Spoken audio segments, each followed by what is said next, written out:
Dan Illman, Mike Beer, race number 7 at Keeneland on Saturdays. The Grade 1 First Lady Stakes for fillies and mares. Let's take a look at this field. We're going a mile on the turf, and our coverage is presented by Fasig-Tipton. The number 5 Zip Hessa is cataloged for the November sale at Fasig-Tipton to be held the evening on November the 6th in Lexington, Kentucky. Now, the Shadwell Turf Mile, the Breeders' Futurity, we got a lot of major graded stakes races at Keeneland on Saturday. This race might steal the show. Yeah, this is a pretty good one. You know what? All three of them are actually pretty good competitive races, even though this one only got 7.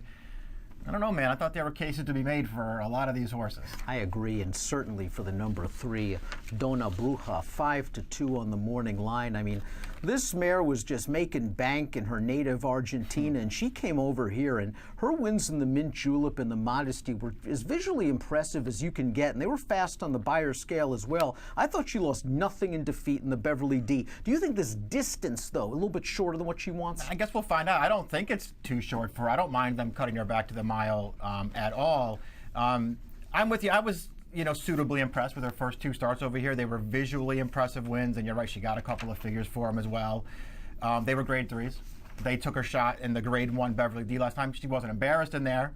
She was 3rd best in there. She got 2nd. No excuse for her at all in that race. A really good trip, hit the front in the stretch, out-finished at the end, and would have been 3rd if Grand Chate could have got any kind of a trip in there. She still ran well. She fits very well in this race. I think she's a huge contender here. Like Dona Bruja, the 7 Hawksmoor has done her damage in North America at longer distances, most notably the Grade 2 New York Stakes at Belmont at 1.25 miles, a race in which she controlled on the front end. Now, in the Beverly D, she didn't get to that early lead. Do you think she tried to move a little early? I don't know. I was pretty disappointed with how she ran in the Beverly D.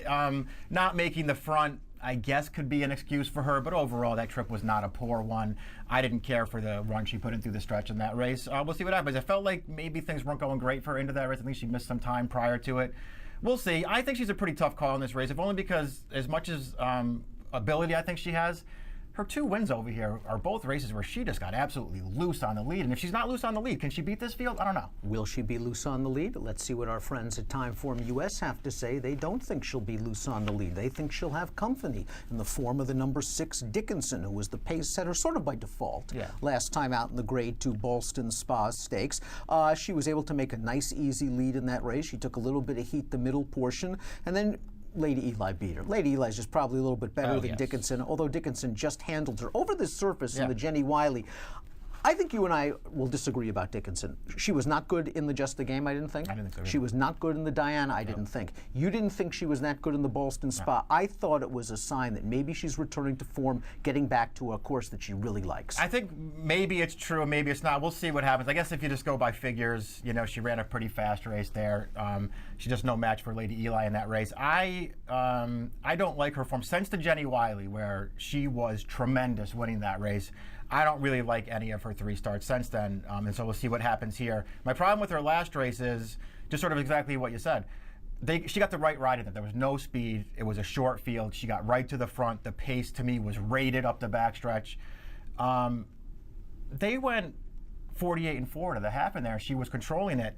They went 22-4 the 3rd quarter, and they went the final 5/16 and 28 flat. She had all the best of it in there, still got beat, and there was another horse in there who wound up finishing 3rd, who's going to be back in this spot, who was actually closing ground into that. I'd rather have the horse who was closing ground into that. We'll get to Roca Rojo in a bit. We looked at the Timeform US pace projector. Is there a chance, though, that the 5 Zapessa just decides to go right to the front? I mean, heck, that's been her best game throughout her career. She was the pace setter in the Beverly D, the pace setter in the Ladies Turf. And listen, those tactics last time out, she almost upended Miss Temple City, who's the morning line favorite in the Shadwell Turf Mile against the boys later on. I think Zabessa goes to the front. I think maybe Hawksmoor takes up a tracking position. I think Dickinson going to be taken back into the sort of stalking role. I agree with that. I think if you're riding Zapessa and training Zapessa, you got to tell Bravo to go to the front again and see if you can wire the field.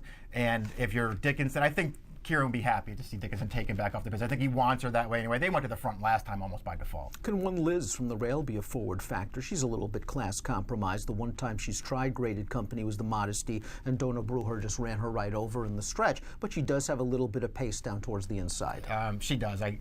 to me, I guess it doesn't really matter how they ride her here. She's in way over her head. European Invader, the number 2, Delectation, is a Group 3 winner in Germany, but I think it's notable that she won over a yielding turf course last time out. Yeah. There's a 30% chance of rain forecast for Keeneland on Saturday. Even if it does rain, I think she just found a really tough edition of the First Lady. I do too. I mean, there's nothing to really knock about her. She's 4 for 7 in her career. She's won a couple of group races. I just feel like she's shipping into a pretty tough spot here. Where she came back to win a Group 3 in Germany as well. Let's see the formulator fact for Chad Brown's number 4, Roca Rojo, who rallied into that mild pace, moderate pace, slow pace in the Ballston Spa last time out. Chad at Keeneland going second off the layoff in turf route graded stake races for older horses. His usual excellent numbers, 27% and a positive ROI. Roca Rojo looked like she was going to be something towards the end of her 2016 campaign. I really liked her effort in the Matriarch. She came back. She won the Grade 2 Distaff Turf Mile. Off the layoff, though, she didn't look maybe that great. The game I thought was disaster. Can I give her any credit for the Distaff Turf Off Mile the where they took layoff. her out of her game? She's going to chase the pace, but I don't think she really wants to do. Her Just the Game, I think you and I agree about that race. I don't think either of us like anything that happened in that race at all. I didn't like Dickinson's performance in there. I didn't like hers, but at least in her case, I mean, I don't know what was going on earlier there. They just sort of wrangled her all the way back off the pace. She didn't fire at all. She missed time after that. I don't know, man. I like the way that she came back last time. Slow early, fast late. She was closing. She's a true miler. I have to take her in here because I don't really like anybody else. And as we throw up our selections, let's talk a little bit more about Roca Rojo. I think that with the plethora of good fillies and mares that Chad has in the turf division, he was using the Ballston Spa as a prep for this race. This race might be the Breeders' Cup for Roca Rojo. He had, of course, Lady Eli. He, of course, had Antono, the 2 big names in the Ballston Spa. And I like that off the little layoff, Roca Rojo laid back off that pace. He was allowed to roll in the stretch, past some horses. This might be the race they've been pointing to all along, and she's still so lightly raced that we may not have seen her best. Yeah, she's 2-1 on the morning line. 5-2, I think, is a very fair price. You like 4, 6, 3, and 7. I'm hoping Dickinson works out a stalking range, gets the jump on Roca Rojo, again turning into the stretch, and maybe is able to hold on. I'm going 6, 4, 3, and 2 in the Grade 1 First Lady Stakes. Approximate post time for race 7 at Keeneland on Saturday is 4:35. Our First Lady Stakes coverage is presented by Fasig-Tipton.